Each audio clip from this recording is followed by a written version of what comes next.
तो किस हालत में आपको रखा गया है? उन्होंने कहा है कि मुझे सी क्लास में इन्होंने रखा हुआ है, छोटा सा कमरा है,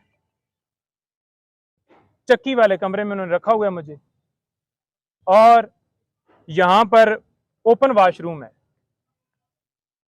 उसके ऊपर वॉशरूम के अंदर कोई शावर नहीं है। वहां पर उन्होंने ये बताया कि दिन को मक्खियां होती हैं और रात को कीड़े होते हैं। ऐसी हालत में उन्हें वहां पर रखा गया है। खाने के हवाले से उन्होंने कहा है कि मुझे कोई इशू नहीं है, दे मुझे डाल रहे हैं, साग रहे हैं, वही है खाना, लेकिन इस हवाले से मुझे कोई इशू नहीं है, जो भी खाना मर्जी है वो दें। और साथ उन्होंने ये भी कहा है कि अगर मुझे डी क्लास में रखते हैं, वो इससे भी अगली क्लास में रखते हैं, तो मैं बिल्कुल तैयार हूं, मुझे उस हवाले से कोई परेशानी नहीं है कि मुझे ये डी क्लास में रखें। लेकिन जो मुझे करवा रहे हैं ये सारा कुछ, वो मुझे पता है। आप मीडिया के ऊपर सबको बताओ कि मैं कभी भी गुलामी कबूल नहीं करूंगा, सारी ज़िंदगी जेल में गुजार लूंगा, सारी ज़िंदगी यहाँ पे रह लूंगा, लेकिन कभी भी गुलामी कबूल नहीं करूंगा। सर ये उसके साथ साथ उन्होंने उन लोगों को सलाम पेश करना चाहता हूँ, आपने जाकर बताना है कि जो इस वक्त जेल के अंदर इसी नौइयत की और इससे ज़्यादा तकलीफ़ात में वहाँ पर कैद काट रहे हैं, जिनमें उन्होंने सारे वर्कर्स का जिक्र किया पहले कि जो वर्कर्स गिरफ्तार हैं, फिर जो टॉप लीडरशिप वहाँ पर लाहौर के अंदर शहरियार, एजाज चौधरी साहब, सना, खतीजा और तैयबा और मशवानी साहब और सारे जितने नाम भी उन्होंने, अली मोहम्मद खान, सारे जो गिरफ्तार है, शहरियार अफरीदी, यास्मीन राश्ता, एक एक बंदे का नाम मैं मतलब स्किप कर सकता हूँ, लेकिन उन्होंने एक एक बंदे का नाम लिया कि उनको मैं आज दोबारा खराज तहसीन पेश करता हूँ, सलाम पेश करता हूँ कि जिस तरह से वो वहाँ पर डटे हुए हैं और गुलामी मंजूर नहीं कर रहे हैं। फिर उन्होंने कहा कि ये तीसरा अटैक मेरे घर के ऊपर हुआ है, मेरे घर के दरवाजे तोड़े गए, बुशरा बीबी, उनके बेडरूम का दरवाज़ा तोड़ने की कोशिश की गई है, और इसके ऊपर आपने यानी कि लीगल टीम ने वहाँ पर जाकर बाकायदा तौर पे जिन लोगों ने दरवाजे तोड़े हैं उनके खिलाफ कार्रवाई करनी है और उनके खिलाफ केसेस वहाँ पर फाइल करने हैं। फिर उन्होंने बताया कि मेरे जो गार्ड्स हैं उनको भी गिरफ्तार कर लिया, और साथ मेरे जो पर्सनल सेक्रेटरीज वगैरह थे, अली खान, अवैस, अली न्याजी, और उनको भी गिरफ्तार कर लिया। तो लिहाजा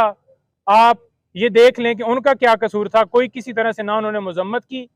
ना उन्होंने किसी तरह से आगे से कोई रेजिस्टेंस की, ना उन्होंने किसी तरह से आगे से कोई बंदूक या कोई चीज़ छीनी, उनके ऊपर डकैती का पर्चा कर दिया है। फिर उन्होंने कहा है कि जो पीटीआई की कोर कमेटी है वो फैसला करेगी, जो भी हमारा लाए अमल होगा, कोर कमेटी को सारा इख्तियार मैं दे के आया हूँ, कोर कमेटी सारा फैसला करेगी और मेरी मुशावरत से करेगी, कोई एक बंदा डिसीजन नहीं लेगा, कोर कमेटी सारे फैसले पीटीआई के हवाले से करेगी। फिर उन्होंने ये कहा कि जो मुझे यहाँ से अगवा किया गया है, ये 9 मई की तरह दोबारा अगवा था। जिस तरह से 1 बजे पुलिस फौरन पंजाब की वहां पहुंची है, ना उनके पास कोई मुझे वारंट दिखाया गया है, हालांकि मैं खुद कह रहा हूं कि मैं चलने के लिए तैयार हूं, और ज़बरदस्ती मुझे दबोच के कपड़ा डाल के वो गाड़ी के अंदर उन्होंने जाके मुझे बिठाया है। तो ये एक अगवा इस हवाले से मैं कहूँगा कि 12:30 बजे फैसला होता है और पुलिस की ना इजाज़त होती है, पुलिस के पास इस्लामाबाद पुलिस ना मौके पे मौजूद होती है, पंजाब पुलिस आकर जिस तरह से उन्होंने मुझे वहाँ से अगवा किया, मेरे घर के दरवाजे तोड़े गए, तो मैं ऐसे अगवा कहूँगा। और लोग अगर पुरअमन एहतजाज कर रहे हैं तो वो उनका हक है, क्योंकि जिस तरह से ये डिसीजन दिया गया उजलत में और जज साहब ने यकतरफा कार्रवाई की, तो पुरअमन एहतजाज हर शहरी का हक है, और मैंने पुरअमन एहतजाज का हमेशा कहा है। मैं अब भी यही कहूँगा कि पुरअमन एहतजाज वो हक है और वो पुरअमन एहतजाज होना चाहिए। किसी जगह पे तोड़ फोड़ या किसी जगह पे जलाओ घिराओ कोई ना, मैंने पहले कहा ना मैं अब कहूँगा, पुरअमन एहतजाज करें। फिर उन्होंने ये कहा है कि जो वर्कर्स हैं, जो हमारे लोग प्रोटेस्ट कर रहे हैं, मैं उनको खराज तहसीन पेश करता हूँ कि जिस तरह से वो रूल ऑफ लॉ के लिए खड़े हैं, और उनके पास आप उनको बताएं कि आपके पास दो रास्ते हैं, एक गुलामी का और एक आज़ादी का, वो आपने चूज़ करना है। मैंने चूज़ किया हुआ है और आपने भी चूज़ किया हुआ है, तो लिहाजा गुलामी की ज़िंदगी से बेहतर है कि मौत आ जाए। तो लिहाजा आपने ये जंग जो है जारी रखनी है। साथ हमने एप्लीकेशन लॉयर्स के हवाले से जो सुप्रीटेंडेंट साहब हैं उनको दे दी है कि एक तो खान साहब को ए क्लास दी जाए जो कानून के मुताबिक उनका हक है,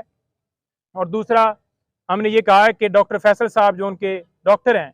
अभी तक उनको इजाज़त नहीं दी गई, और उन्होंने स्पेशली कहा है कि मेरी फैमिली से बुशरा बेगम उनको मुझसे मिलने की जो है वो इजाज़त दी जाए। और उन्होंने और एप्लीकेशन के अंदर हमने ये कहा है कि पॉलिटिकल जो लीडर हैं पीटीआई के, उनकी हमने लिस्ट दी है और उनको मिलने की इजाज़त दी जाए। आज तक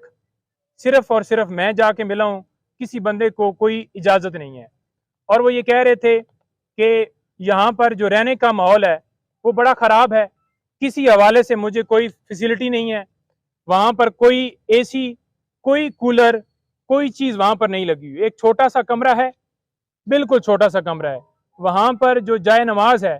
उसके लिए भी मुझे जो है वो बड़ा मुश्किल पेश आती है वो अदा करने में, लेकिन उन्होंने कहा कि छोड़ो ये तो मैं नहीं करता, लेकिन मैं नमाज भी अपनी अदा कर रहा हूँ और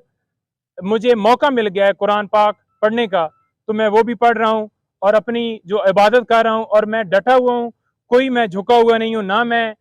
डरता था और मैं ना कभी ज़िंदगी में गुलामी जो है कबूल करूँगा। मुझे ये जिस आगे जितनी भी सख्ती कर लें, जितनी भी मुझे वो तकलीफ़ें दे लें, मुझे उससे कोई फ़र्क नहीं पड़ता। मेरी हिम्मत जो है वो बुलंद है। और आप देख लें कि हमारी मुलाकात हुई है आज तोशाखाना केस के अंदर, हम आज उसके अंदर अपील फाइल नहीं कर पाए। उसकी रीज़न ये है कि अभी वकालतनामे हुए हैं, हमारा एक दिन जो है वो जानबूझकर ज़ाया किया गया है। हम कल इसके अंदर वकालतनामा साथ लगाकर वकालतनामे हमने करवा लिए हैं सुप्रीम कोर्ट के भी और हाई कोर्ट के भी, और उन्होंने वाज़ेह कहा है कि अमर फारूक जो चीफ जस्टिस हैं इस्लामाबाद हाई कोर्ट के, उनके ऊपर मुझे एतमाद नहीं है, तो लिहाजा वो मेरे केस की समाअत ना करें। पहले भी उन्होंने जिस तरह से समाअत की, मुझे उन्होंने कोई उनसे इंसाफ की उम्मीद नहीं है। 9 मई को भी जिस तरह से उन्होंने मेरी गिरफ्तारी को ये कहा कि ये कानूनी है, तो लिहाजा और भी काफ़ी मिसालें हैं। टेरियन वाइट का केस, उन्हें एक एक चीज़ का पता है, याद है कि किस तरह से उन्होंने मेरे खिलाफ कार्रवाई जो है वो की है। जी।